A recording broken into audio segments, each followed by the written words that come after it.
Hello, today I'm going to show you how to open and close your car hood of a Ford Focus EcoBoost. First step, open the driver's side door and have a look left of your pedals.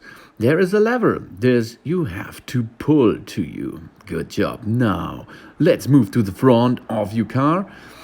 And as you can see on the left side, there is a yellow switch lever. As you can see, this you have to pull too. And at the same time as you pull, you are able to lift up the car hood. Now, support the car hood by this stick on this position. And you're ready to work inside your car engine hood as well.